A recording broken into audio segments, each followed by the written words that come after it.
Assalamualaikum warahmatullahi wabarakatuh. Perkenalkan, saya Dini Mersyidia dengan nomor NPM C1C020143. Di sini saya akan menjelaskan materi mengenai ekuitas. Baiklah, di sini ada bentuk kepemilikan bisnis. 3 bentuk kepemilikan bisnis. Yang pertama ada proprietorship atau perseorangan, corporation atau perseroan, dan juga ada partnership, yaitu persekutuan. Di sini ekuitas ini jika perusahaan perseorangan, maka ekuitasnya merupakan modal si pemilik perusahaan, kemudian yang menjadikan pengurang dari modal si pemilik adalah jika pemilik melakukan pengambilan pribadi atau pride. Jika bentuk persekutuan, maka modalnya berasal dari para sekutu.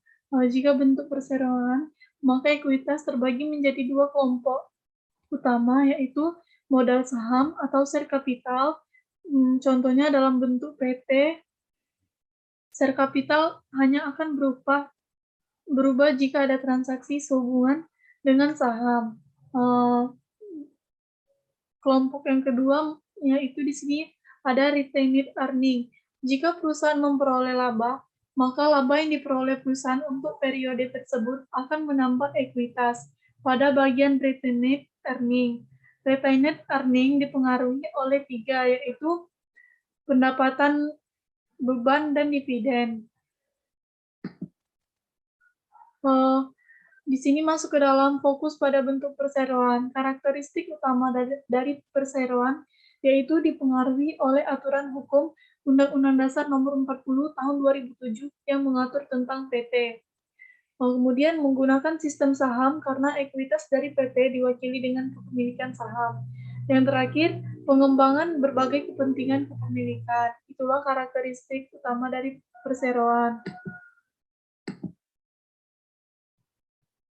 Mengenai sistem saham. Saham yang dimiliki oleh para pemegang saham menjadi acuan untuk membagi secara proporsional laba atau rugi. Di sini sebagai dasar untuk membagi dalam hal hak suara, saham juga menjadi dasar untuk membagi secara proporsional aset perusahaan ketika perusahaan dilikuidasi. Maksud dari likuidasi tersebut jika perusahaan berhutang dan bangkrut serta harus menjual aset, maka yang pertama kali digunakan adalah untuk membayar hutang. Selanjutnya, untuk pemegang saham istimewa, dan yang terakhir, untuk pemegang saham biasa. Nah, di sini saham juga untuk membagi secara proporsional hak untuk didahulukan. Bagi pemegang saham lama untuk membeli terlebih dahulu. Ditawarkan terlebih dahulu. Kalau seandainya perusahaan menerbitkan saham baru, gunanya untuk mempertahankan presentase kepemilikan mereka di perusahaan. Jenis saham. Di sini ada saham biasa. Saham biasa, kriterianya ini saham biasa memiliki keistimewaan dan tidak ada saham istimewa, yaitu hak suara. Memiliki resiko yang lebih besar, mendapatkan alokasi aset pada urutan ketiga. Jika seandainya perusahaan bangkrut dan aset dijual, ketika perusahaan membagi dividen, maka prioritas perusahaan adalah pemegang saham istimewa, bukan pemegang saham biasa. Tidak ada garansi bahwa pemegang saham biasa bisa mendapatkan dividen. Jika saham istimewa mendapatkan hak untuk mendapatkan dividen lebih dahulu dibandingkan pemegang saham biasa. Jika dividen bersifat kumulatif, maka ketika perusahaan tidak membagikan dividen pada tahun sebelumnya dan tahun sekarang perusahaan memperoleh laba, maka dividen yang diterima pemegang saham istimewa adalah ada 2, yaitu dividen yang tertunggang pada tahun sebelumnya dan ditambah dividen untuk tahun sekarang. Pemegang saham istimewa mendapatkan urutan kedua dalam alokasi aset yang dijual ketika perusahaan mengalami kebangkrutan. Di sini dalam ekuitas dalam perseroan. Ekuitas pada perseroan terdapat beberapa jenis. Yang pertama ada share capital atau share capital ordinary dan share capital preference. Selanjutnya ada share premium atau saldo normal kredit.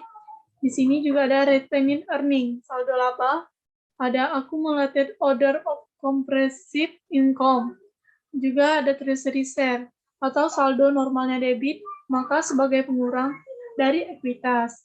Terakhir ada non-controlling interest atau pemegang saham minoritas atau pemegang saham non-pengendali. Akuntansi terkait dengan penerbitan saham. Di sini ada yang saham itu diterbitkan dengan menyebutkan nilai nominal saham, dan juga ada saham yang diterbitkan tanpa nilai nominal. Biasanya diganti dengan nilai yang ditetapkan atau state value. Di sini penerbitan saham melalui kombinasi. Di dalam kombinasi ada dua jenis saham. Misalnya dalam satu paket ada saham biasa dan saham preferen. Jika penerbitan saham untuk transaksi non-cash atau membeli tanah dengan menerbitkan atau menyerahkan saham, biaya yang dikaitkan dihubungkan dengan saham. Jika akuntansi penerbitan saham ketika perusahaan menerbitkan nilai nominal. Di sini, biasanya nilai nominal saham yang rendah tidak menunjukkan bahwa nilai perusahaan itu rendah. Perusahaan menetapkan nilai nominal yang rendah atau tidak menetapkan nilai nominal karena menghindari terjadinya contingent liabilities. Jika saham diotorisasi berarti belum beredar. Jika belum beredar berarti belum dihitung sebagai modal saham. Jika saham tersebut sudah diterbitkan, pasti sudah beredar. Jurnal yang dicatat jika ada nilai nominalnya, yaitu cash di debit, share capital ordinary di kredit. Jurnal yang dicatat jika tidak ada nilai nominalnya, cash di debit, share capital ordinary di kredit, dan share premium preference di kredit atau di debit, tergantung kasusnya seperti apa. Saham diterbitkan melalui paketan atau diterbitkan bersama sekuritas yang lain.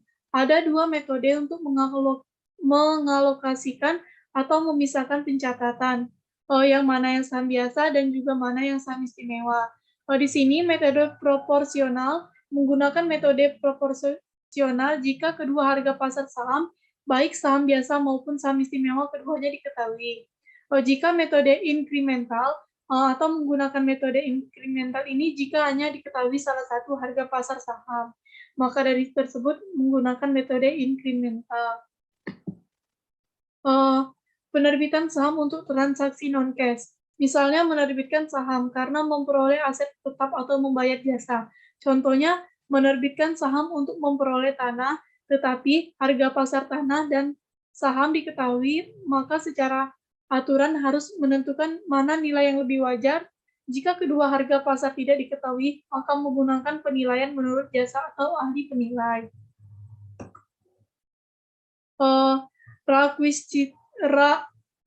Requisition of share atau treasury share, saham yang sudah beredar ditarik kembali.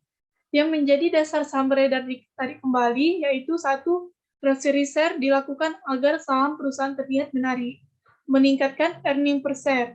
Jika menghitung jumlah per lembar, saham didapat dari pembaginya adalah jumlah saham yang beredar. Kalau terjadi treasury share, otomatis jumlah saham biasa yang beredar menjadi berkurang. Jika pembaginya lebih kecil, maka earning per share-nya lebih tinggi. Jika saham yang ditarik akan dibagikan kepada karyawan sebagai bonus atau reward.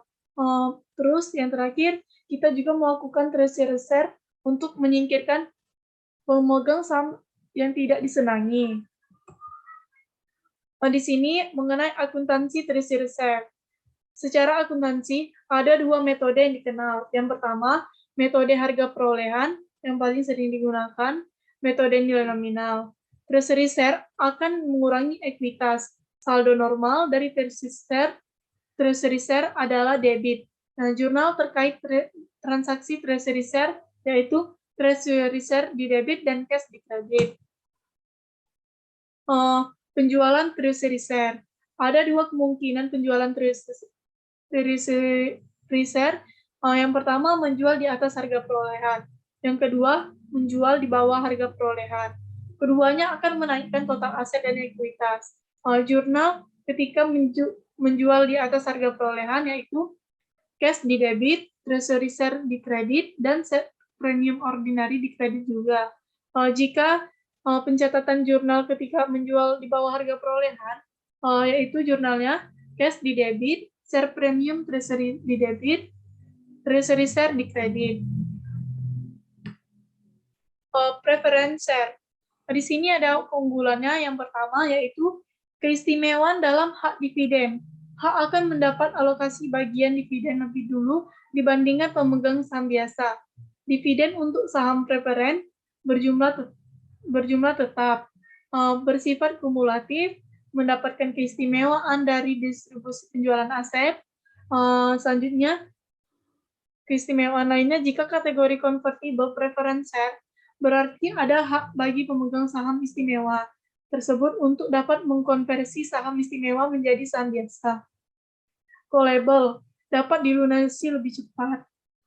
Tidak ada hak suara. Akuntansi terkait preference share sama dengan akuntansi penerbitan saham biasa.